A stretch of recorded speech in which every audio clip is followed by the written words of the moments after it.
The following is a journey into comics. Journey into comics. It's a journey into comics. Journey into comics. Journey into comics. Journey into Comics Network Production.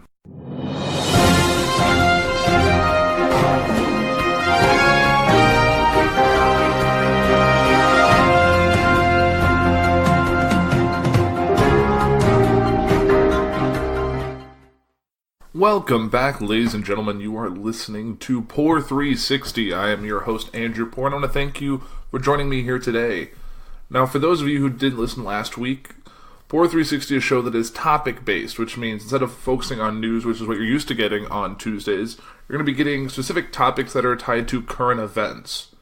Now, after last week's episode, and I think I talked about it during the episode a little bit, I decided to put up a poll on both Facebook and Twitter to let you, my fans or audience, or however you want to describe yourselves, decide on what you would like me to talk about on next week's show. This way it keeps you more engaged, and that way I don't get to plan that far ahead. So it gets me a chance to be like, alright, let's see what people are really just talking about. And I ended up putting 4 options on Twitter and 2 on Facebook, but the Twitter one didn't really take off, so I need to retool that for episode 3. But Facebook just had 2 and ended up being pretty close. It was about 2016.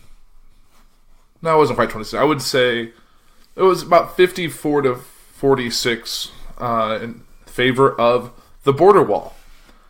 Now, what do you think when you think of the border wall? Now, not to be confused with your favorite bookstore chain, you know, the one that closed in 2011, once everyone realized you can get all of your books you ever want on Amazon without actually having to leave the house. You can just stay in your pajamas all day and order books and come to your house, and then yeah, before Amazon was now the largest corporation in the world.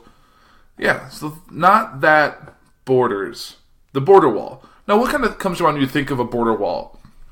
The Great Wall of China, the Berlin Wall, Pink Floyd's The Wall? Now, I don't really know what you're thinking here. But the border wall isn't a new thing. It's been around for quite a while now. Not necessarily the wall that a lot of you are thinking of, which was what we'll get to. But like I said, the Berlin Wall, the Great Wall of China are all other examples of what's going on in terms of borders.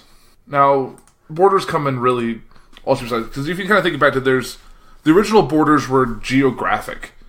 They were the borders by mountains or by oceans or by lakes or rivers. But there are many different types of borders. There are political borders. Now, political borders are imposed on the world through human agency. That means that although a political border may follow a river or mountain range, such a feature does not automatically define the political border, even though it may be a major physical barrier to crossing.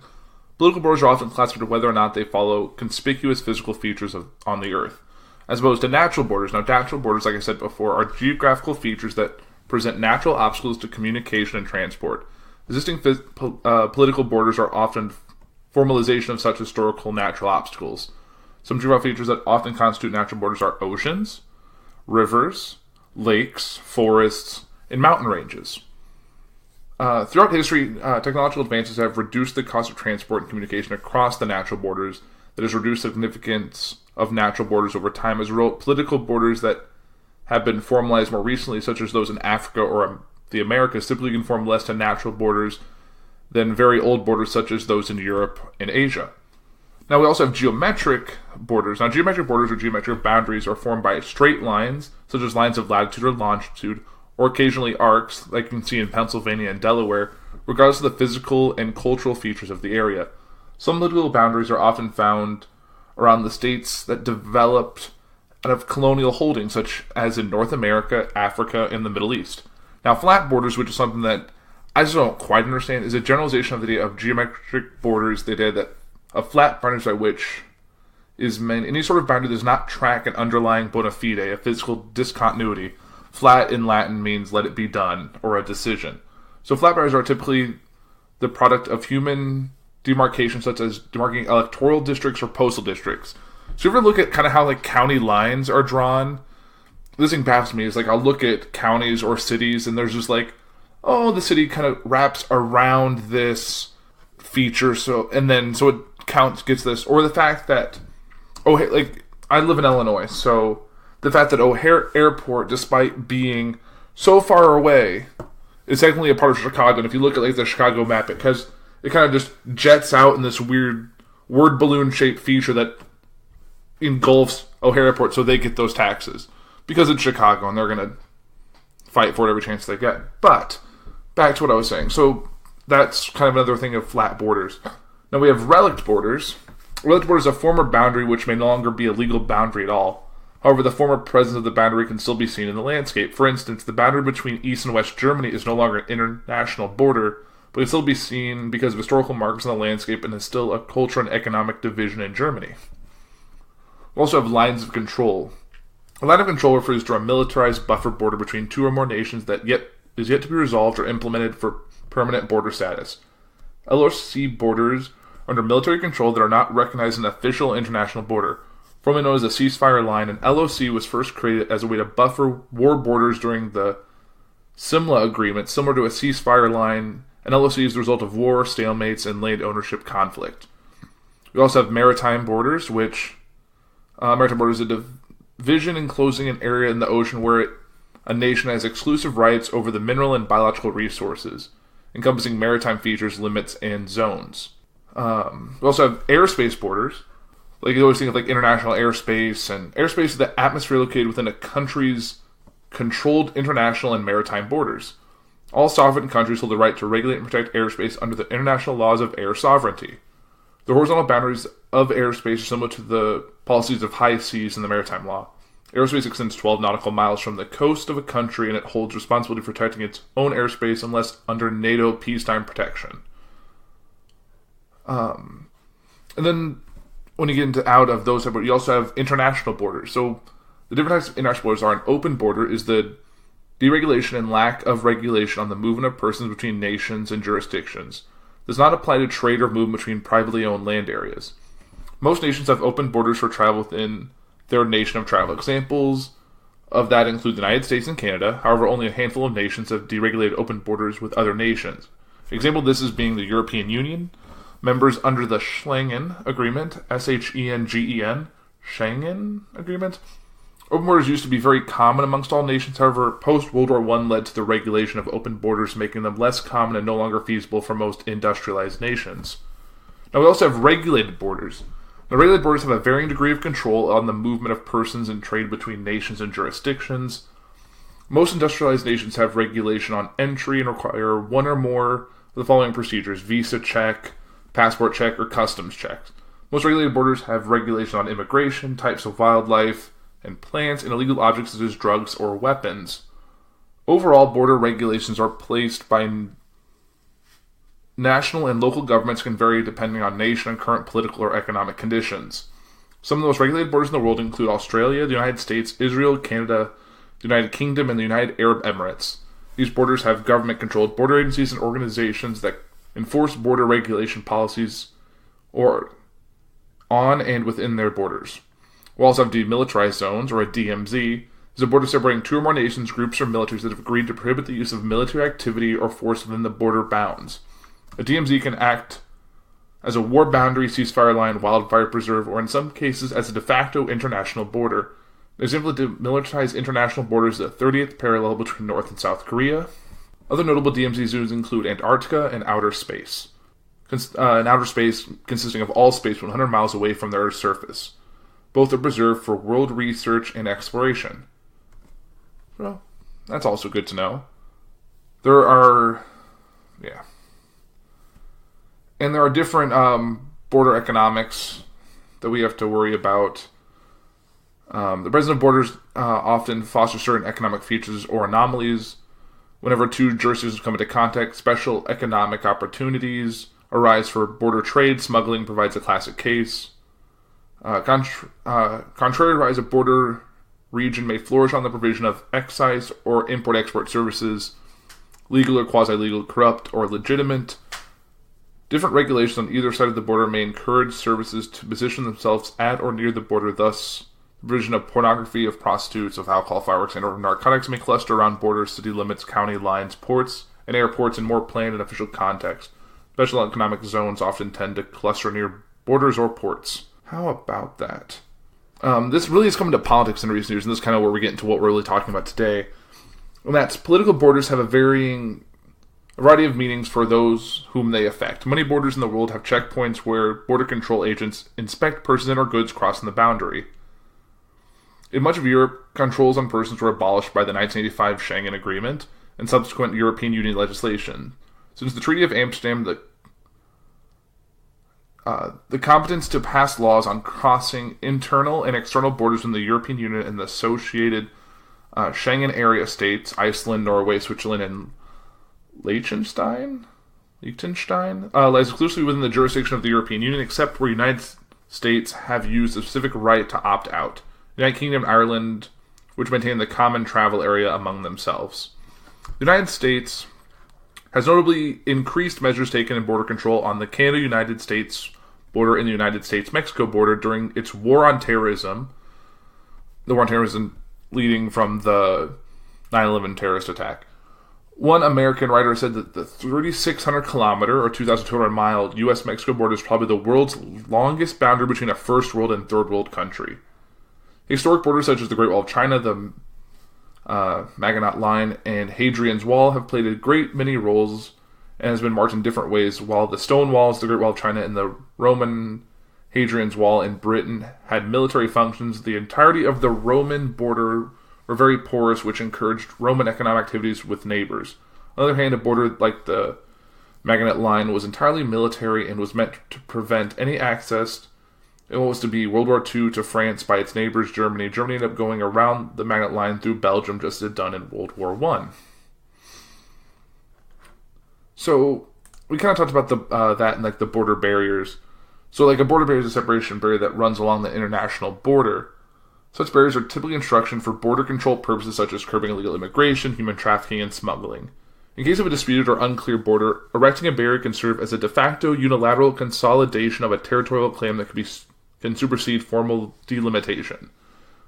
Examples of border walls include that of the ancient Great Wall of China, a series of walls separating China from nomadic empires to the north. The construction of border barriers increased in the early 2000s. Half of all border barriers built since World War II ended in 1945 were built after 2000. And there's a lot. Like, you could look at the list of down of border barriers. It's kind of ridiculous. Like, every major country, continent, just everywhere has one. And that gets us from borders to border control. And border controls are measures taken by a country or block of countries to monitor its borders in order to regulate the movement of people, animals, and goods. And now there are multiple aspects of border control. The big ones are for quarantine. Quarantine policies exist to control the spread of disease when applied to a component of border control. Policies focus primarily on mitigating the entry of infected individuals, plants, or animals into a country. Big problem you can see with this is when or invasive species come into fact, like I think the Asian carp, or I always forget the snake. I don't know if it's not the python. I don't know if it's the python. It's whatever snake is kind of currently infesting the Florida Everglades, which was never meant to be there. So quarantining kind of prevents those things from happening. We also have customs. So each country has its own laws and regulations for the import and export of goods into and out of country, which is customs authority enforces. The import and export of some goods may be restricted or forbidden, in which cases customs controls enforce such policies. Custom enforcement at borders can also entail collecting excise tax and preventing the smuggling of dangerous illegal goods. Customs duties, tariff or tax on the importation or exportation of goods. Now, border security, which is kind of the big thing right now. Border security measures are border control policies adopted by a country or group of countries to fight against unauthorized travel or trade across its borders. To limit illegal immigration, combat transnational crime, prevent wanted criminals from traveling.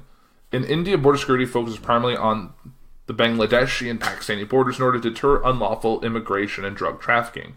From Bangladesh, India is constructing the India-Bangladesh barrier. On the Pakistani border, the Border Security Force aims to prevent the infiltration of Indian territory by terrorists from Pakistan and other countries in the West. Afghanistan, Iraq, Syria, etc. American borders focus primarily on the Mexican-American border. Security along this border is composed of many distinct elements, including physical barriers, patrol routes, lighting, and the deployment of border patrol personnel. President Donald Trump's proposal to build a wall along the border was a major feature of his campaign, and has since attempted to have Congress pay $18 billion for its costs. In the short term, Democrats and members of the Republican Party who do not support President Trump argue that other measures would be more effective at reducing illegal immigration to building a wall, including border surveillance and increase the number of customs agents. Similar to India's barrier with Bangladesh and the proposed wall between America and Mexico, Iran has constructed a wall on its frontier with Pakistan. The wall aims to reduce unauthorized border crossings and stem the flow of drugs. And is also a response to terrorist attacks, notably the one on the Iranian border town of Zadan on February 17th of 2007, which killed 13 people, including 9 Iranian Revolutionary Guard. Border security has, over the first 2 decades of the century, also become a major concern in the Schengen area, specifically as a result of the European migrant crisis. The walls of Melilla and at Quetta on Spain's border with Morocco are part of the trend towards increasing border security in response to an unprecedented rise in both refugees and economic migrants from countries in sub-Saharan Africa. Similarly, though less drastic, measures have been taken on the Schengen areas bordered with Turkey in response to the refugee crisis created by Syria by terrorist organizations such as Daesh and the Syrian Free Army. The creation of European Union's collective border security organization, Frontex, is another aspect of the bloc's growing focus on border security. Within the Schengen area, border security has become an especially prominent priority for the Hungarian government under right-wing strongman Viktor Orban. Hungary completed the construction of a 175-kilometer wall between Serbia in September 2015 and on the border with Croatia in October 2015 to stop unauthorized border crossings. In April 2016, Hungarian government announced construction of reinforcements of the barrier, which was described as temporary. In July 2016, nearly 1,300 migrants were stuck on the Serbian side of the border. In August 2016, Orban announced that Hungary will build another large barrier on its southern border. On April 28, 2017, the Hungarian government announced that it completed a second fence 155 kilometers long with Serbia. On September 24, 2015, Hungary began building a fence on its border with Slovenia in the area around... I'm not going to say why that... I can't pronounce that border crossing. The razor-wire obstacle was removed 2 days later. As of March 2016, everything is in place if Hungary decides to build a border wall barrier on the Hungarian-Romanian border. The military is only waiting for the command from the government.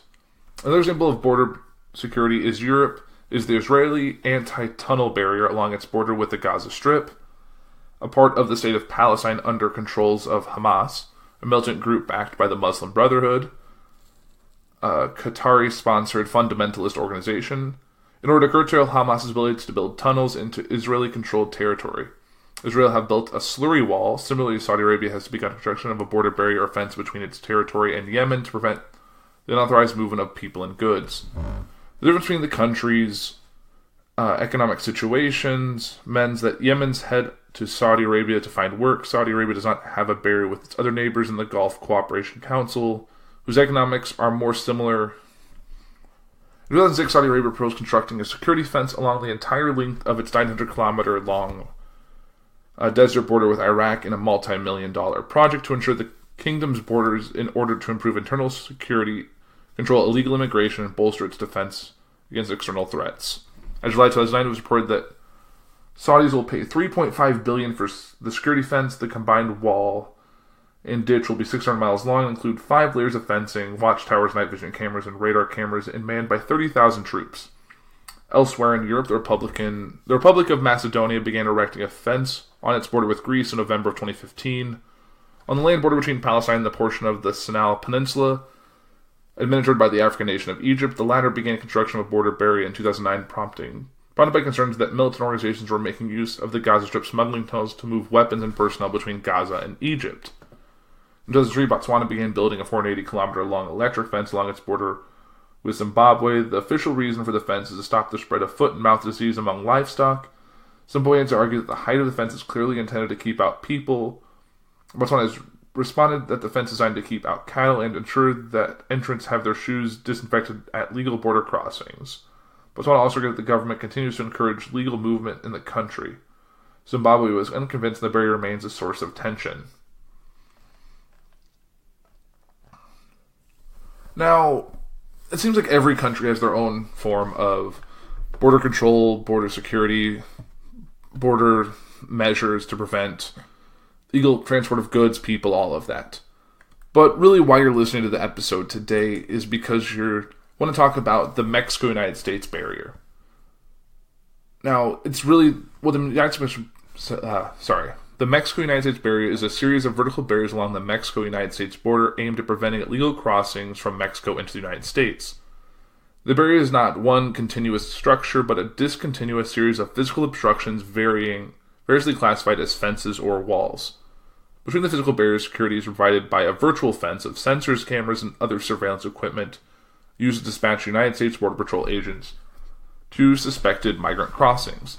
As of January 2009, U.S. Customs and Border Protection reported that it had more than 580 miles of barriers in place. The total length of the continental border is 1,954 miles. So roughly a quarter has a barrier in place. Everything else is kind of a free-for-all. Not quite a free-for-all, it's just not a physical barrier in that place. The barriers were built from 1994 as a part of a 3-layer operation to taper transportation of illegal drugs manufactured in Latin America and immigration. Operation Gatekeeper in California, Operation Hold the Line in Texas, and Operation Safeguard in Arizona. 97% of border apprehensions for nationals who are caught being in the U.S. legally by the Border Patrol in 2010 occurred at the southwest border. The number of Border Patrol apprehensions declined 61% from 1,189,000 in 2005 to 723,840 in 2008 and 463,000 in 2010. The decrease in apprehensions may be due to a number of factors, including changes in U.S. economic conditions and border enforcement efforts. Border apprehensions in 2010 were at the lowest level since 1972. In December 2016, apprehensions were at 58,478, whereas in March 2017 there were 17,000 apprehensions, which was the 5th month in a row of decline. So we are moving in a downward direction, despite what you might hear from the news media these days. The 1,954 miles border between the United States and Mexico traverses a variety of terrains, including urban areas and deserts. The barrier is located on both urban and uninhabited sections of the border, areas where the most concentrated number of illegal crossings and drug trafficking have been observed in the past. These urban areas include San Diego, California, and El Paso, Texas. As of August 29, 2008, the U.S. Department of Homeland Security has built 190 miles of pedestrian border fence and 154.3 miles of vehicle border fence, for a total of 344.3 miles of fence. The completed fence is mainly in New Mexico, Arizona, and California, with construction underway in Texas. The U.S. Customs Border Protection reported that it had more than 580 miles of fence in place by the second week of January 2009. Work still underway on fence segments in Texas and on the border infrastructure system in California. As a result of the barrier, there have been marked increase in the number of people trying to cross areas that have no fence, such as the Sonoran Desert and the Babo Quivari Mountain in Arizona. Such immigrants must cross 50 miles of inhospitable terrain to reach the first road, which is located in the Tejano O'Dam Indian Reservation. That's got to be interesting. So the U.S., kind of what's the status right now? So the U.S. Representative Duncan Hunter, Republican from California, and the chairman of the House Armed Services Committee proposed a plan to the House on November 3rd of 2005 calling for the construction of a reinforced fence along the entire United States-Mexico border.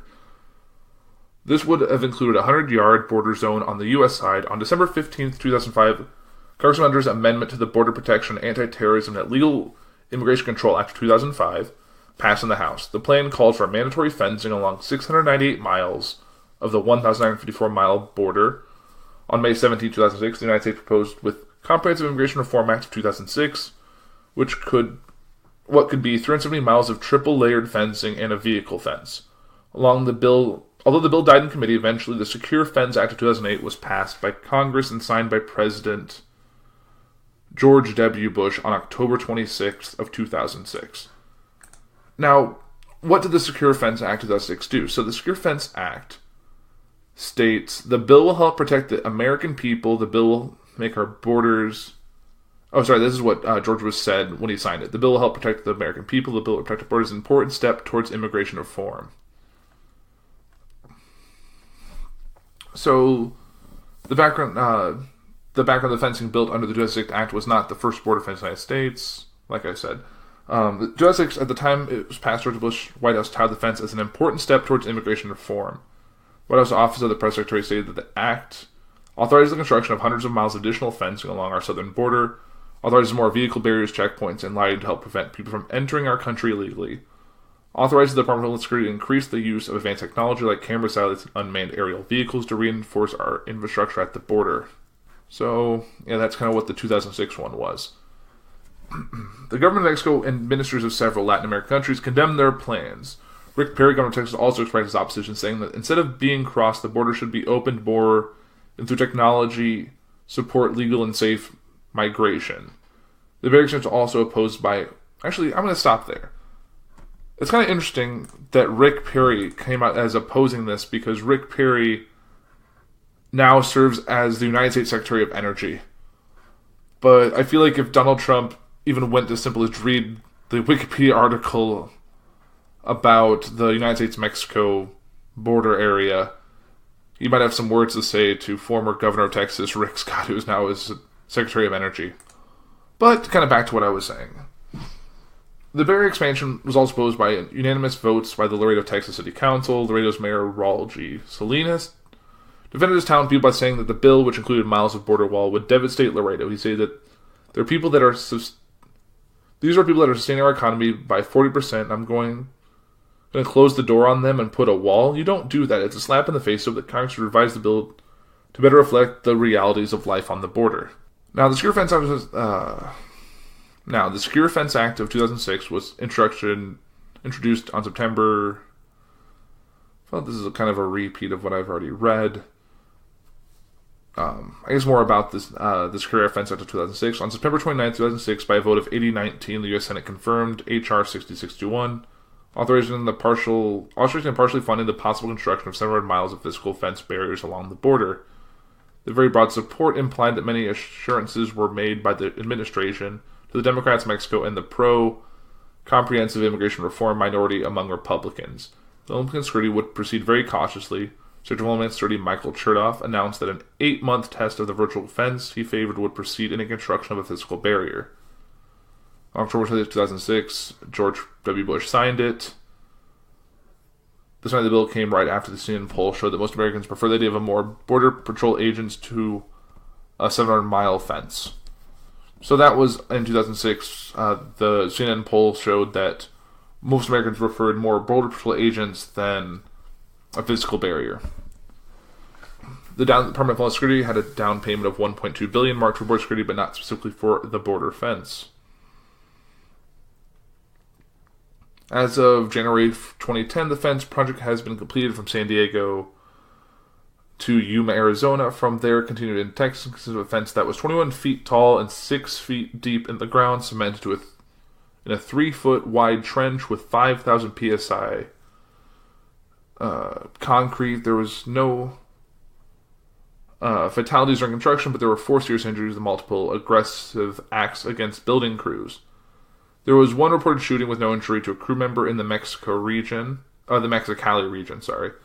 All sections are the south of the All-American Canal and have access roads giving border guards the ability to reach any point easily, including the Dunes area where the border agent was killed 3 years ago and is now sealed off.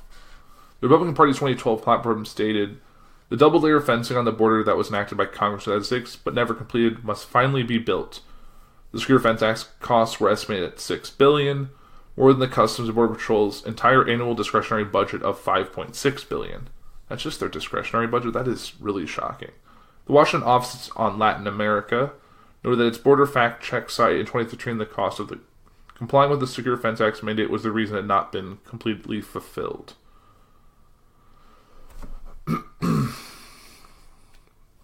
So, the Real ID Act, which attaches a rider to the Supplement Appropriations Bill funding the war in Iraq and Afghanistan, decreed, notwithstanding any other provisions of law, the Secretary of Homeland Security shall have the authority to waive all legal requirements in such secretary's sole discretion determines necessary to ensure expeditious construction of the barriers and roads. Secretary Chertoff used his new power to waive in their entirety the Endangered Species Act, the Migratory Bird Treaty Act, the National Environmental Policy Act, the Coastal Zone Management Act, the Clean Water Act, the Clean Air Act, and the National Historic Preservation Act to extend triple fencing through the Tijuana River National Estuarines Research Reserve near San Diego. The Real ID Act further stipulates that the Secretary's decisions are not subject to judicial review. In December 2005, a federal judge dismissed legal challenge by the Sierra Club, the Audubon Society, and others to Chertoff's decision. So it basically says you can say, fuck nature, I'm building this barrier whether you like it or not. So Secretary Chertoff exercised his waiver authority on April 1st, 2008. In June 2008, the U.S. Supreme Court declined to hear an appeal of a lower court ruling upholding the waiver authority in a case filed by the Sierra Club. In 2008, a federal district court judge in El Paso dismissed a similar lawsuit brought by the El Paso County, Texas. By January 2009, U.S. Customs and Border Protection, Homeland Security had spent $40 million on environmental analysis and mitigation measures aimed at blunting any possible adverse impact that offense might have on the environment. On January 16, 2009, DHS announced it was pledging an additional $50 million for the purpose and signed an agreement with the U.S. Department of Interior for deletion of additional funding. But we know it is kind of messing up the borders just by kind of disrupting migratory patterns and their usual travels, so not ideal. On March 2010, the Department of Homeland Security announced that there would be a halt to expand the virtual fence beyond 2 pilot projects in Arizona. Contractor Boeing had numerous delays and cost overruns. Boeing had initially used police dispatching software that was unable to process all the information coming from the border. The $50 million of remaining funding would be used for mobile surveillance devices, sensors, and radios to patrol and protect the border. At the time, the Department of Homeland Security has spent $3.4 billion on border fence and had built 640 miles of fences and barriers as part of the Secure Border Initiative. And there have been various local efforts. Piecemeal fencing has also been established in 2005 under its president, Roman H. Dolvina. Laredo Community College, located on the border, obtained a 10-foot fence built by the United States Marine Corps. The structure was not designed as a border barrier as such, but was intended to divert smugglers and illegal immigration to places where the authorities can halt entrance into the U.S. Now kind of brings us to the Trump administration and everything that's going on with that. So, throughout his 2016 presidential campaign, Donald Trump called for the construction of a much larger and fortified border wall, claiming that if elected, he would build the wall and make Mexico pay for it. Some estimates show an $8 to $12 billion cost for such a project, while others find there are enough uncertainties to drive the cost to between $15 and $25 billion. In January 2017, Mexican President Enrique Peña Nieto said his country would not pay for the wall. On January 25, 2017, the Trump administration signed Executive Order 13767, which formally directed the U.S. government to begin attempting to construct a border wall using existing federal funding. Although actual construction of a wall did not begin at this time due to the large expense and lack of clarity on how it would be paid for. Trump had planned to meet Peña Nieto at the White House on January 27, 2017, to discuss topics including border security and possible negotiations around the wall. For the meeting, however, Trump announced that the U.S. would impose a 20% tariff on imported Mexican goods as Mexico's payment for the wall. In response, Peña Nieto gave a national televised address stating that Mexico would not pay for the wall. Mexico doesn't believe in walls and that he was canceling his meeting with Trump. In March 2017, the Trump administration submitted a budget amendment for fiscal year 2017 that includes a $3 billion continuous budget for border security and immigration enforcements. Trump's FY 2018 budget blueprint increased discretionary funds for the Department of Homeland Security by $2.8 billion to $44.1 billion. That's a nice chunk of change. The DHS Secretary John F. Kelly told the Senate Homeland Security and Government Affairs Committee during a hearing that budget blueprint includes $2.6 billion for a high-priority border security technology and tactical infrastructure, including funding to plan, design, and construct the border wall. A survey conducted by the National Border Patrol Council found that 89% of Border Patrol agents said a wall system in strategic locations is necessary to secure the border. 7% of agents disagreed. Then U.S. Senator Claire McCaskill, a Democrat from Missouri, said during a hearing that while she believed Americans want a secure border, she has not met anyone that says the most effective way to build a wall across the entirety of our southern border. Says the most effective way to secure the border is to build a wall across the entirety of the southern border of the United States. The only one who keeps talking about that is President Trump. That was her statement. Later in September 2017, Trump proposed in a White House meeting that the wall should be covered with solar panels, claiming that this would generate revenue and improve its appearance.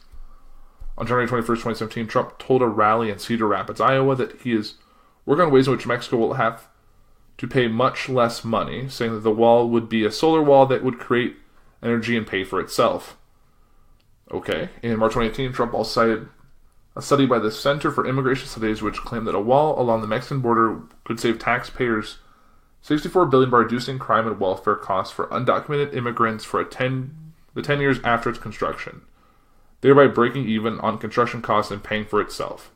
Eric Boehm of Reason magazine disputed this claim, saying that the study massively underestimates the actual cost of building and maintaining the wall. Boehm also criticized that the analysis overestimated the positive economic impact of stopping illegal immigration and how good the wall would be at preventing, citing that a third of illegal immigrants were simply overstaying their visas and not actually enter the U.S. illegally. At the end of 2018, Mexico had not entered into an agreement to pay for any amount of the wall, and there had been no new tariffs or earmarks dedicated to funding it. In March 2018, Congress appropriated $1.6 billion out of a $1.3 trillion spending bill towards the border barrier, characterized by Trump as a down payment that would be spent building not only some new wall, but also fixing existing walls. In the end, this specific appropriation only ended up funding about 90 miles of physical barriers with Mexico, far short of what would be needed to construct a large concrete border wall. On September 12, 2017, the United States Department of Homeland Security issued a notice that Acting Secretary of Homeland Security Elaine Duke would be waiving certain laws, regulations, and other legal requirements to begin construction of a new wall near Calexico, California. The waiver allows the Department of Homeland Security to bypass the National Environmental Protection Agency, the Endangered Species Act, the Clean Water Act, the Clean Air Act, the National Historic Preservation Act, the Migratory Bird Treaty Act, the Migratory Bird Conservation Act, the Archaeological Resource Protection Act, the Safe Drinking Water Act, the Noise Control Act, the Solid Waste Disposal Act, the Antiquities Act, the Federal Land Policy Management Act, the Administrative Procedure Act, the Native American Graves Protection and Repatriation Act, and the American Indian Religious Freedom Act. Get the picture. In September 2017, the U.S. government announced the state of construction of 8 prototype barriers made from concrete and other materials. On June 3rd, 2018, the San Diego section of the U.S. border wall construction began. On October 26th, a 2-mile stretch of steel bollards in Calexico, California was commemorated as the first section of Trump's wall. All media coverage heavily debated whether it should be considered a wall or a fence. A manufacturing company based in Pine City, Minnesota, was awarded a bid to help build the virtual wall along the border in 2018. Instead of using physical walls, the plan for a virtual wall would involve easily transportable roll-up towers with attached motion sensing and camera equipment. While initially very small and so easily movable, when deployed, the internal structure of the tower telescopes upward to create a tail surveillance apparatus. Along remote parts of the border, this method could be cheaper and more practical than building permanent structures on location. In August 2017, while speaking at a rally in Phoenix, Arizona, Trump said he would close down the U.S. government if necessary to force Congress to pay for the wall. On December 22, 2018, the federal government went into a partial shutdown due to a threat by Donald Trump to veto any spending legislation that did not include $5 billion in funding for a border wall. Trump was earlier harshly criticized by prominent leaders of his political base, such as Ann Coulter and Rush Limbaugh, for failing to secure $5 billion in funding for the wall in the previous fiscal year's appropriations bill. The shutdown has continued into 2019, and as I'm speaking, is in its probably going on about 30 days now. And that was the topic of last week's episode, was the government shutdown. On January 4th, 2018, White House Press Secretary Sarah Sanders asserted without a specific source that nearly 4,000 known or suspected terrorists that came across our southern border were apprehended during 2018. Fact-checkers concluded that Sanders was misinterpreting a statistic presented in the briefing materials for the press conference that stated 3,775 known or suspected terrorists were prevented from traveling or entering the United States by the Department of Homeland Security, most of which likely tried to enter through air travel and not the southern border. DHS Secretary Kirstjen Nielsen also made a similar assertion during a closed meeting with White House and congressional leaders that 3,000 terrorists and 17,000 criminals were apprehended at the U.S. border with Mexico in 2018. After facing criticism that the statement was unrealistic when news of it leaked to the media, Nielsen clarified that the 3,775 special interest aliens considered to be possible terrorists were prevented from entering the United States on all land borders, both the Canadian and Mexican borders. However, only 2,554 people in the terrorist watch list attempted to enter the United States through all modes of transit in fiscal year 2017, and only 335 attempted to enter by land, meaning many consider a statement a lie. The State Department also reported in September 2018 that by the end of 2017, there was no credible evidence indicating that international terrorist groups have established bases in Mexico, worked with Mexican drug cartels, or sent operatives via Mexico in the United States. During the shutdown, Trump asserted that former presidents had privately told him that they should have built a border wall, but every former president alive during the Trump presidency denied this. In televised speech on January 8, 2019, Trump asserted that 90% of heroin sold in America floods across from our southern border, while virtually all drugs smuggled across the border flow through legal ports of entry rather than through open border spaces. During a visit to McAllen, Texas on January 10th, Trump repeated an assertion he had previously made. When I say Mexico is going to pay for the wall, I didn't say they're going to write me a check for $10 billion or $20 billion. If Congress approves this trade bill, they'll pay for the wall many times over. When I say Mexico is going to pay for the wall, that's what I mean. Media fact checkers determined Trump's assertion to be false. Now, there's controversy kind of going on around this. Tribal lands of 3 indigenous nations would be divided by a proposed border fence. So that's a problem that we have. We also have Hidalgo County. In the spring of 2007, more than 25 landowners, including a corporation and a school district from Hidalgo and Stark County in Texas, refused border security fence surveys, which would determine what land was eligible for building on as an act of protest. We also have the Santa Ana National Wildlife Refuge. On August 1st, 2018, the chief of the Border Patrol's Rio Grande Valley sector indicated that although Stark County was its first party for a while, Hidalgo County's Santa Ana National Wildlife has been selected instead for initial construction because it was land owned by the government. The National Butterfly Center. The proposed border wall has been described as a descendant to the American National Butterfly Center, privately operated outdoor butterfly conservatory that maintains a significant amount of land in Mexico.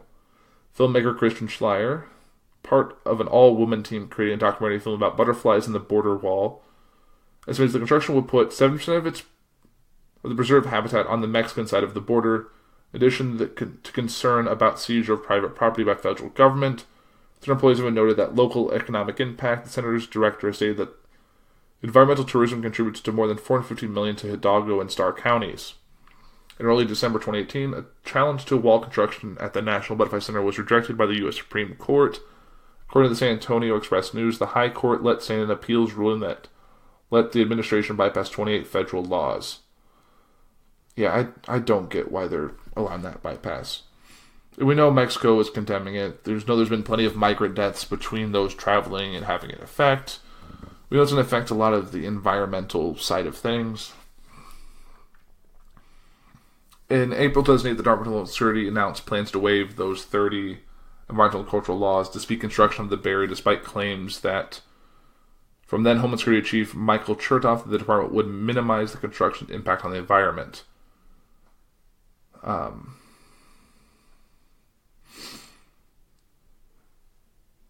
Critics in Arizona, New Mexico, and Texas assert that the fence, endangered species, and fragile ecosystems along the Rio Grande environment express concerns about butterfly migration corridors and the future of species of local wildcats, the ocelot, the jaguar undi, and the jaguar. U.S. Customs and Border Protection conducted environmental reviews of each pedestrian and vehicle fence segment covered by the waiver and published the results and analysis in environmental stewardship plans. Without required to by the waiver, CPBs have conducted the same level of environmental analysis that would have been performed before the waiver to evaluate potential impacts to sensitive resources in the areas where fence is being constructed. ESPs completed by CBP contains extremely limited survey of local wildlife. For example, the ESP for a border wall built in the Del Rio sector includes a single survey for wildlife completed in November 2007. Only 3 invertebrates, 1 reptile species, 2 female species, 1 mammal species, and 21 bird species were recorded. The ESPs then dismissed the potential for most adverse effects on wildlife based on sweeping generalizations and without any quantitative analysis of the risks posed by border barriers. Approximately 461 acres of vegetation will be cleared along the impact corridor from the Rio Grande Valley.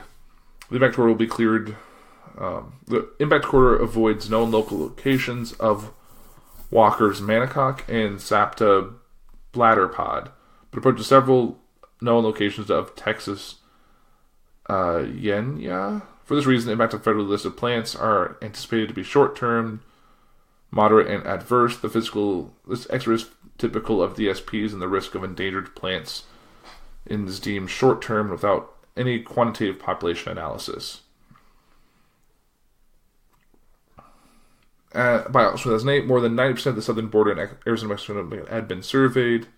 In addition, 80% of the California-Mexico border had been surveyed. About 100 species of plants and animals, many already endangered, are threatened by the wall, including the jaguar, ocelot, Sonoran pronghorn, Mexican wolf, and pygmy owl, the thick-billed ferret, and the Guino checker spot butterfly. According to Scott Egan of Rice University, a wall can create a population bottleneck, increase inbreeding, and cut off the natural migration routes and range expansion. An initial 7-mile wall for which U.S. funding has been requested on the nearly 2,000-mile border would pass through the Tijuana National Wildlife Refuge in California, the Santa Ana National Wildlife Refuge in Lower Rio Grande Valley National Wildlife Refuge in Texas, and Mexico's Cabiza Priesta National Wildlife Refuge in the El Pinacate in Grande Citra del Atar Biosphere Reserve, which is a UNESCO World Heritage Site that the U.S. is bound by global treaty to protect. The U.S. Customs and Border Protection plans to build the wall using the Real ID Act to avoid the process of making environmental impact statements. Strategy devised by Michael Chertoff during the Bush administration. Reuter said the Real ID Act also allows the Secretary of Homeland Security to exempt CPP from adhering to the Endangered Species Act, which would otherwise prohibit construction in a wildlife refuge. So, politics aside, it looks like through some clever, if you could say clever, through this ID Act allows them to really just massacre the environment to build this wall regardless of natural barriers or the animals that exist there. And it really reminds me of the movie I just saw recently, which was Vice, which is about George W. Bush's Vice President Dick Cheney, kind of his life going up to that point and his life since. And yeah, this definitely seems like a page right out of that book. So yeah, that was something that's kind of a shock to me, but that's something that'll definitely stick with me for a bit. So a lot of people have been saying, you've seen it online and stuff, about how all of this this border will affect the environment, and how the Bush administration's the Trump administration's push to build this wall, build a complete wall from one side to the other for $5 billion, $8 billion? I can't remember the exact number now. Getting a little late here, but it actually recently came as kind of goes back to kind of the current news, which is even on Saturday. I'm not going to really go into this because that's not really what this shows anymore. That Trump is now bargaining with Democrats, giving them a little of what they want in exchange for this, which seems to seem like they're using the government shutdown is the hostage. And Trump has his demands, but is willing, instead of letting the hostage, which is the government shutdown, go, he said, okay, I'll end the shutdown and give you all of these things, which also cost the taxpayers a ton of money, if you give me my big wall so I can say I accomplished this goal going into the 2020 election. I think if he was guaranteed a second term, I don't think he would care this much about this wall, but the fact that he is now 2 years out from the 2020 election, with a lot of Democratic contenders coming into play, and with some Republican contenders starting to come up, he wants to keep up with that, his 2020 campaign of promises made, promises kept. And if this border wall doesn't happen, he can't say one of his biggest campaign platforms of the 2016 election didn't happen, with the 2 years that he had control of the three branches of government, or the two houses of government and the White House, that now that he doesn't have the House anymore, that he can now complain about it. But I don't know. There's been a lot of history about what's going on with the border wall, what we have to say, and really the history of it as a whole. So really take with this what you will, and definitely do your research. It seems like there's a lot going on with this border, how it affects our relationship with those, how there has been a decrease in the amount of people actually crossing illegally, and how a lot of the people who say illegal immigrants are just people who have came here legally with a set visa, then let it expire, and are now just here illegally but not enter legally. So it seems like there's a lot of false information out there that you just need to be mindful of, in the Facebook and all that they're showing this. And the fact that it's a 2,000-mile border that's going to be a pain to build through, and it'll affect a lot of wildlife, water routes, and it's just... And once this is done, people are just going to forget about it, and all the effects that this happened isn't going to bother them one iota. But just things to keep in mind as we move forward. I want to thank again Wikipedia for all your help and giving me all this information, because in the age, if I was trying to do this 20 years ago, one, podcasts weren't really a thing 20 years ago. This would have been a radio show or public access TV. I really don't know what it would be. But if I did pull a bunch of books out and write information, these shows become monthly. But thanks to Wikipedia, I can put these out faster, and just like how I got through college, Wikipedia is always great there. And it's really helpful because when you look at a Wikipedia article, it'll have links within the article to like get more information. Like, oh, the thing I said about Hidalgo County, I can actually go into what Hidalgo County is, where it's located, what's going on there. It just gives you more information. You can really follow the breadcrumbs to find as much information as possible. And that's how you should do it. You shouldn't just take anything at face value. You shouldn't trust the news media that way. You shouldn't trust what people tell you that way. I mean, you should trust people, but blind following doesn't help anyone and really just hurts us as a whole. Like I said in the bumper, people are more interested in being on a winning side or defending their side than actually determining which side is even right. So definitely find your own truth, do your research, definitely keep digging into it, and really just stay tuned for what I'm going to talk about next week, and hopefully it won't be something as heavy. I'm going to try and kind of have something lighthearted next week, so maybe I'll have some lighthearted options. I don't know if I'm going to roll last week's into it, but definitely want to have a nice, easier, not as deep in depth or not as heavy an episode. It's not going to be... I really can't think of any right now. It just kind of slipped in my mind. But yeah, definitely it'll be something that'll be a little lighter. I think I'll have some lighter options. I know one thing that I'm kind of passionate about that I've talked about back in Puhr Entertainment and Puhr Report is the Oscar nominations were today. As you listen to this episode, depending if you listen in the morning, they're upcoming. But on Tuesdays when they'll be announced, so that'll be something that maybe that'll be one of my topics. I think on the Twitter poll that was one of them, but that'll probably be one of the two, and we'll see people like it, and that'll just be more interesting stuff to talk about, and a little bit different than all of this government, U.S. politics, U.S. news. But if you like it, I'll keep doing it, but definitely could use a breather for a week. So that will do it for Puhr 360 for this week, and I'm going to leave you with the words of President Trump regarding his thoughts on the border wall before I get out of here. So listen to that, and I will talk to you guys next week. Never, ever give up. Don't give up. Don't allow it to happen. If there's a concrete wall in front of you, go through it, go over it, go around it, but get to the other side of that wall.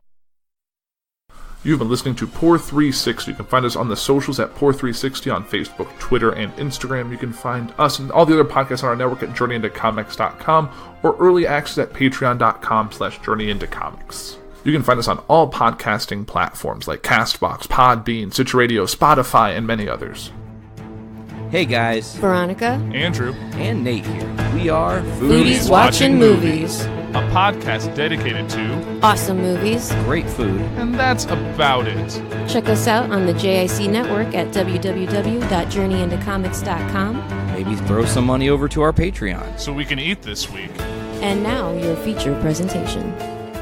Welcome back. This is another mini episode to go at the tail end of Puhr 360. This one is Puhr Sports.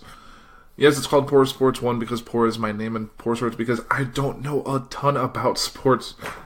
Really, with football, I didn't really get into it until very recently, really in my adult life. I mean, I went to like Super Bowl viewing parties, but I didn't really care about football going into it. In the past few years, since I really got into fantasy football, I've been keeping up with the games, and I actually watched the 2 games that happened on Sunday as you listen to this. And that was the Rams Saints and then the Chiefs Patriots were both on Sunday. And both went into overtime, surprisingly enough. That doesn't typically happen. Not since really, I think the last Super Bowl went into overtime, if I'm not mistaken. But, yeah, it's really one of those things. It's kind of a crazy that we actually see this. And I know there have been some bad calls today. I got to watch, actually, almost a full game between the two games. I watched the second half of the Rams-Saints game, so I got to see the Rams win, which is nice since the Rams really haven't been to the Super Bowl since like 2000, I think was when they won. And then got to see that the first half of the Patriots-Chiefs game, which didn't look that great, 14-0 when I stopped watching. And then I was kind of preparing the episode and stuff. I saw that it also was going to go into overtime, so it's been a kind of a crazy game there, but it's unfortunately ended up being, like I said, the Rams won, so they're going to the Super Bowl, and then the Patriots won, so they're going to the Super Bowl for the umpteenth time, giving Belichick and Tom Brady their chance at a sixth ring. I have a cat on my lap now that just had to hop up, so that purring you might hear on the mic is definitely from him. But I definitely was rooting against the Patriots. I think they need to chill. They don't need to win as much as they do. I'm sure it's great for people in New England who are like not New England. New England's not a place. It's just the Northeast where people are big fans. But no one needs that many victories. Like, it's kind of it's not probably even fun anymore. Maybe it is. I don't know. But I think once you have a whole hand of Super Bowl rings, and then you can start another hand, it's a little ridiculous. I even made the Facebook post that it would be a shame if Tom Brady was to break his leg on the ice on his way home. But I really don't wish bad on anyone. It's kind of crazy, but I think he's going to keep playing until he just becomes too old or they force him to retire. But I mean, he's a great athlete. He's in good shape, and I know Belichick is a great coach, but it's just when you see a team that just wins that much, it's just ridiculous. Like, why is it even fair? And then people will blame refs or say it's bad calls that they're playing. And then there's the whole Deflategate thing years back. But I don't know. I'll still watch Super Bowl. I haven't missed a Super Bowl in the past 5 years, I think. 'Cause I watched it in college, and I watched them since in my adult life through Super Bowl parties, where you're not 100% watching it. But I've watched a lot more recently, and there's always crazy calls and all things. I'm kind of in it for the commercials because you usually end up with getting some great trailers, and I'm a big movie fan, so whenever I see that, remember the last Super Bowls when we got the Solo trailer, which looked awesome, but then Solo was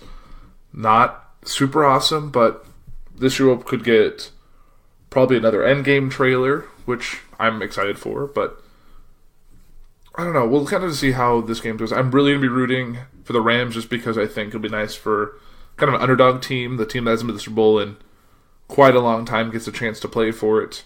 It's a shame that my Bears didn't make it in, but they had a great season. Next season will be even better, hopefully, so we'll kind of have to see where that goes from there, but that will kind of do it. I don't really get into the specifics. Like I said, I kind of just watched the game. Definitely, when you get to this point, both teams are so evenly matched, they're going to be close. There's never going to be blowouts in championship games.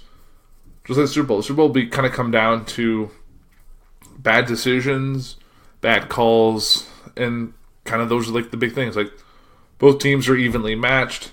Both teams are going to give it their all. They're going to practice all of next week in preparation for this. They're going to have the eyes of millions and millions of people watching them, and a chance at victory and bragging rights for the next year.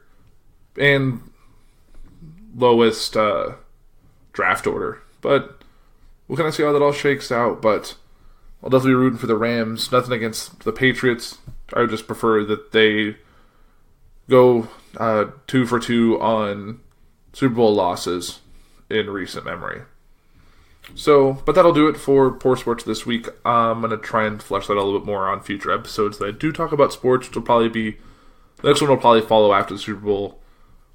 Just like I believe this next one will be about if it doesn't end up being the main show, it'll probably be the mini show. Will be on the 2019 Oscar nominations, which will be coming out today. So, or not today's you listen to it, is when they'll come out. So I'll be discussing those and probably give my picks for winners for all of that, at least for the movies I've seen.